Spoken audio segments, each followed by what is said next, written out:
All right, everybody, welcome to Ash's Adventures in Aviation. Today is lesson 1, and we are going to go up today in beautiful Linden, New Jersey. It's a beautiful weather for today, and what I'd like to tell you all, folks, is I'm just really excited to be here. Wearing my son's cap today. His company is Maston, and they're an aerospace company, so proud to be wearing his cap. And this video today is going to be in honor of my really good friend, Nick P., who's one of the best warriors in life that I've ever come across, and he's fighting the good fight, and hey, let's go flying. Make sure that they're all working. We usually would sometimes put down the flap. We would put down the flap. Actually, let's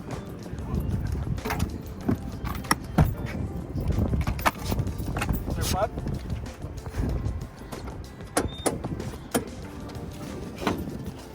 No, we have the food.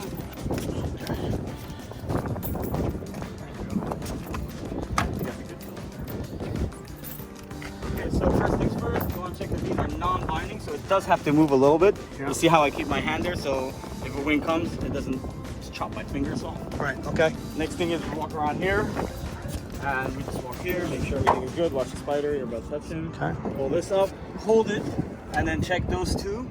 Make sure that they're also non-binding. Make sure that all the pins, see the pins right here? Hold on. Here's the pin. I can't see. Yeah, see. Right where my finger is.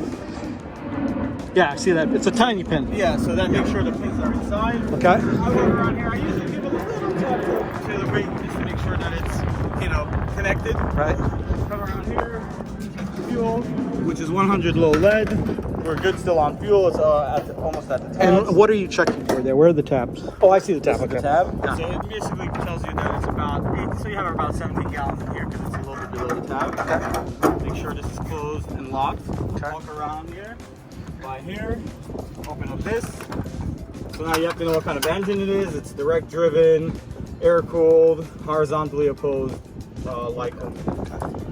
We check our oil. The engine was hot, but here we have 7. Oil is also clear. It's not black. That's good. Okay.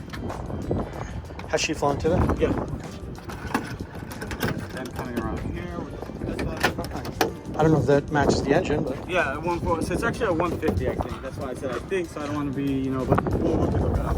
Like I said, also checking here to make sure that there's no big dents, big scratches. Little ones like you'll feel up there, that's okay. This over here is okay as well. okay. Coming down here, making sure this is fine. At night, we would have the landing light and the nav lights on. Okay. And I would, give it the thumbs up and you would turn it off right away. Okay. Check the starter bolt, it's right here. You can put your finger on it and make sure that it's tight. Yeah. So it's tight. This is air cooled, so that's where the air comes in. Cool the plane. Check out the second part of the plane, which is horizontally opposed. It's like a Boxster engine, like I said last time. Yeah. Make sure spark plugs, everything is in position. This is the Magneto 1, Magneto 2 is on the other side. That's the oil filter, looks like a car oil filter. Yeah. And these are exhaust pipes. And this is the brake fluid. Okay. If you want to check it sometimes, you should. Okay. Always make sure that these are locked. This one is a little hard to close, so what you do is you just make sure. I think this one goes the other way or something. There we go. And this one closed. Good. Okay. Come around here. Check your fuel here again, and also just at 17. So we're gonna go after our flight. We're gonna go fill up some fuel at Central Jersey, the real place where we go. Okay. Stall horn. Yeah. I'm gonna check it because this one doesn't horn. It just gives you the red light.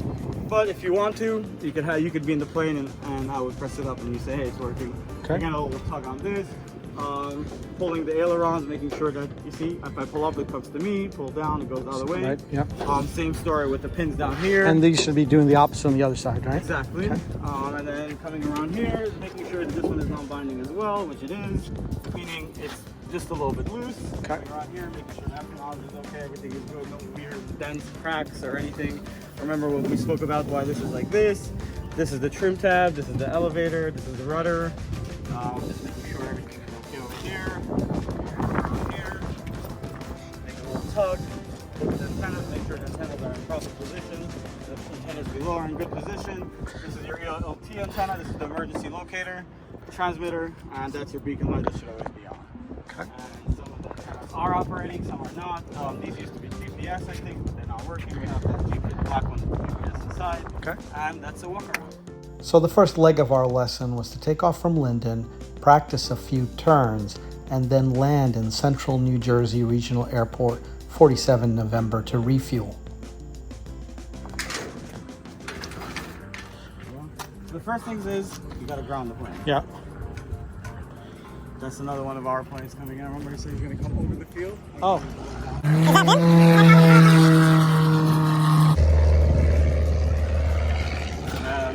You just ground anything that's metal, basically you ground it. So rocket, exhaust, now this Alrighty. So first things first, card goes in. Yep. Card goes out. I gotta wait a second.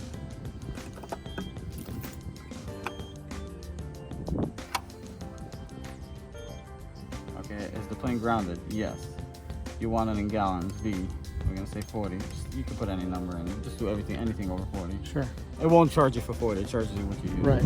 Enter. You entered 40 gallons. Yes, I did. You want a receipt? Yes, I do. And that's it. It's gonna make a sound, and that means it's ready to go.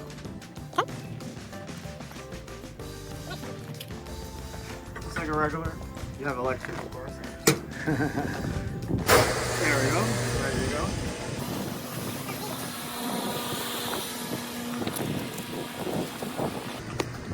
And I had to learn this over here in this school because I never refueled in my life.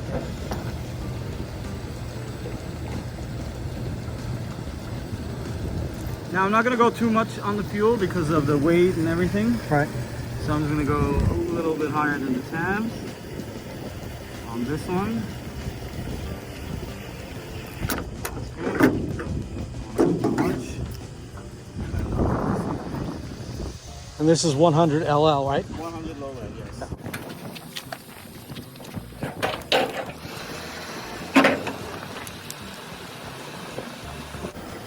Now, are there landing fees at this airport? This No?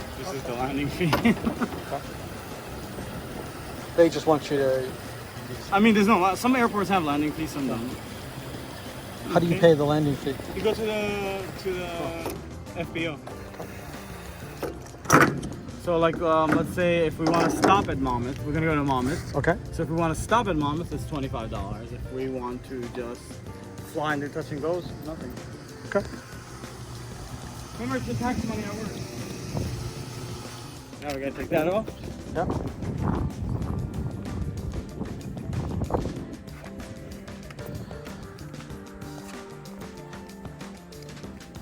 It's pretty awesome, Isaac. Yeah, it is different. That's awesome.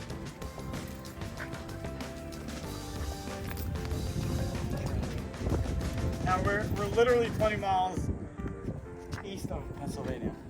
So when we take off, you'll actually see Pennsylvania. Oh, nice. Then after that lesson in refueling operations, Isaac and I took off from Central New Jersey Regional Airport, flew back to Linden, where we actually practiced a short approach, and then we landed, and then we went through a back brief on the lesson.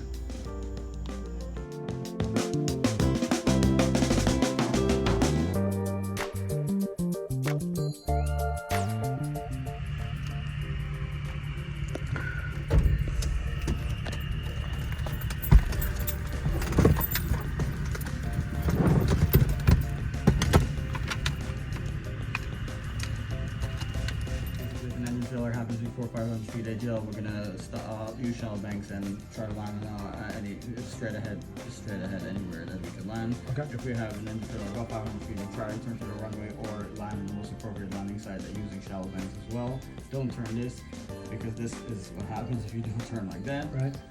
And then if an engine failure occurs before takeoff, obviously you press on the brake, stop on the runway, and use aerodynamic braking. Okay. That'll be a takeoff route. So today we didn't simulate that, but we simulated taking Aborted off. takeoff. Okay, that wasn't an aborted takeoff. That was an aborted takeoff. All right, but we also practiced the sight picture. Side picture of what a landing should look like when you're coming down. Okay. And you saw when I came down the second time, it was like literally that was the side picture and boom, you landed and Yeah. And then we also practiced a short approach. Okay. which is technically an emergency approach. Okay. So, but that's not on this list. That was just to show you how, like, that was just simulating an emergency. If an engine fails, 80 miles an hour is your go speed. And then once you know you made the runway, meaning that you're right here, here's the runway, Then you can add your flaps. And you can come in the line. Right. Okay. And that's why you saw me adding it in. Well, I appreciate that. Because that's good to know in the early beginning lesson. It's always that I always do that the second, third flight. You know, some people do get a little freaked out from it, but at the end of the day, it's a learning experience. Yeah. Use of checklist, which you did. Single pilot that you don't need yet. Positive exchange of controls, we did. Visual scanning, collision avoidance, which you were doing the whole time, I saw. Straight and level flight, we did. Turns, different banks and angles, we did. Climbs and descents, we did as well. As you turned out the power, you climbed, you descended, you put short on, not too much. The drag configuration, that's the stall basically. We just simulated the stalls, normal takeoff and climb, traffic pattern we did, normal approach to landing we did, and radio communications. Remember I told you, listen to my radio communications. After landing and parking, we shut down.